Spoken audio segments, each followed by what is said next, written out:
నమస్కారం. ఈరోజు మన విశ్లేషణలో భారత రాజకీయాల్లో ఒక చాలా ముఖ్యమైన విషయం గురించి మాట్లాడుకుందాం. అదేంటంటే బీజేపీ రాజకీయ ప్రస్థానంలో అగ్రవర్ణ ఓటర్ల మద్దతు ఎంత కీలక పాత్ర పోషిస్తోంది అనేది. ఒక చిన్న సంఘటన ఏకంగా దశాబ్దాల రాజకీయ ట్రెండును ఎలా బయటపెట్టగలదో వినడానికి ఆశ్చర్యంగా ఉందిగదూ. కాని అదే జరిగింది.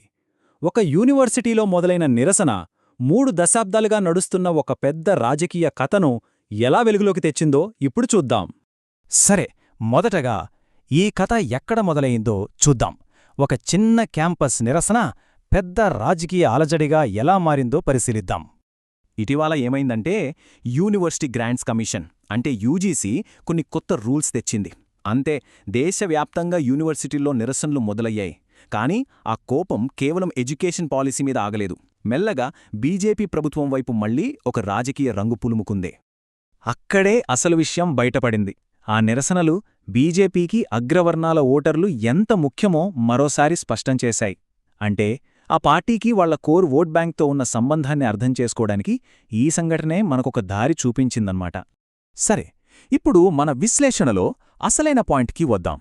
బీజేపీ ఓటు బ్యాంకులో వాళ్ల సంఖ్య కంటే వాళ్ల ఐక్యతే చాలా ముఖ్యం. మరి ముఖ్యంగా అగ్రవర్ణ ఓటర్లు అంత గట్టిగా పార్టీకి ఎలా అండగా నిలుస్తున్నారో చూద్దాం. ఈ ఒక్క వాక్యం చూడండి, మొత్తం కథను చెప్పేస్తోంది.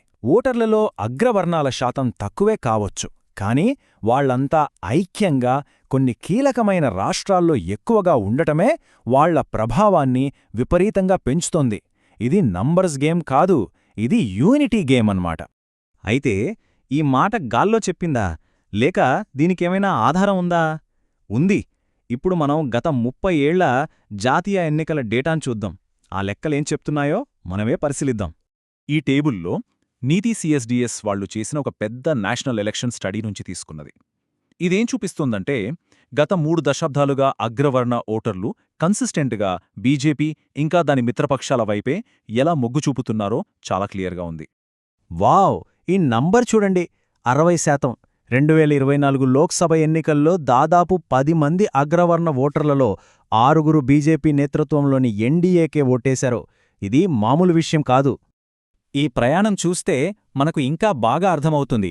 1996లో 35% ఉన్న సపోర్ట్ 2009లో కాస్త తగ్గింది.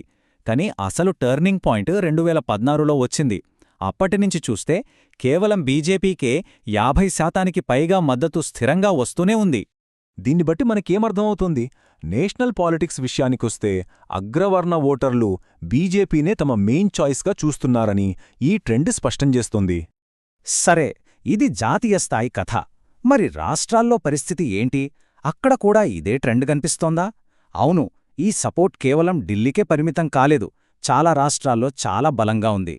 ఈ టేబుల్లో రాష్ట్రాల వారీగా ఉన్న డేటా చూస్తే మనకు క్లియర్ పిక్చర్ వస్తుంది.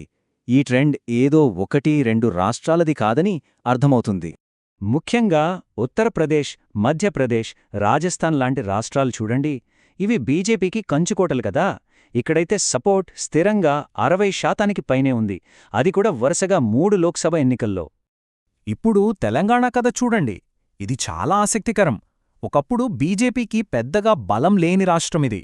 అలాంటి తెలంగాణలో అగ్రవర్ణాల మద్దతు 2014లో కేవలం 12% ఉంటే 2024 వచ్చేసరికి అక్షరాల 53%కి పెరిగింది.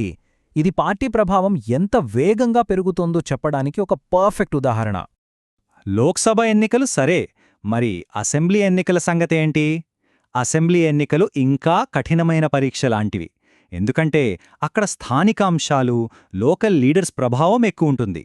అయినా కూడా బీజేపీకి ఈ మద్దతు ఏమాత్రం తగ్గలేదు. ఉత్తరప్రదేశ్ అసెంబ్లీ ఎన్నికలనే ఉదాహరణగా తీసుకుందాం. 2017లో 71% మద్దతుంటే 2022 నాటికి అది 78%కి పెరిగింది.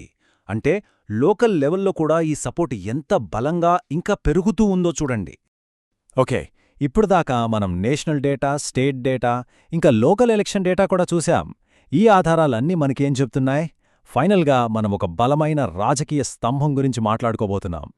సో ఫైనల్గా మనం ఏం నేర్చుకున్నాం? 1, 2014 నుంచి జాతీయ స్థాయిలో కన్సిస్టెంట్గా మెజారిటీ సపోర్ట్ ఉంది. 2, ఈ సపోర్ట్ దేశవ్యాప్తంగా చాలా రాష్ట్రాల్లో ఉంది. 3. గట్టి పోటీ ఉండే స్థానికెన్నికల్లో కూడా ఈ మద్దతు చెక్కు చెదరలేదు. ఇవన్నీ కలిపితే అగ్రవర్ణ ఓటర్లు బీజేపీ కూటమికి ఒక బలమైన, నమ్మకమైన రాజకీయ స్తంభం లాంటివాళ్లు. ఈ మొత్తం విశ్లేషణ మనల్ని ఒక పెద్ద ప్రశ్న దగ్గర ఆపుతుంది. ఒక రాజకీయ పార్టీకి, ఒక కీలకమైన ఓటర్ల వర్గానికి మధ్య ఇలాంటి బలమైన, దీర్ఘకాలిక బంధం ఏర్పడినప్పుడు అది భారతదేశ రాజకీయ భవిష్యత్తును ఎలా మారుస్తుంది? దీని గురించి ఆలోచించాల్సిన అవసరముంది.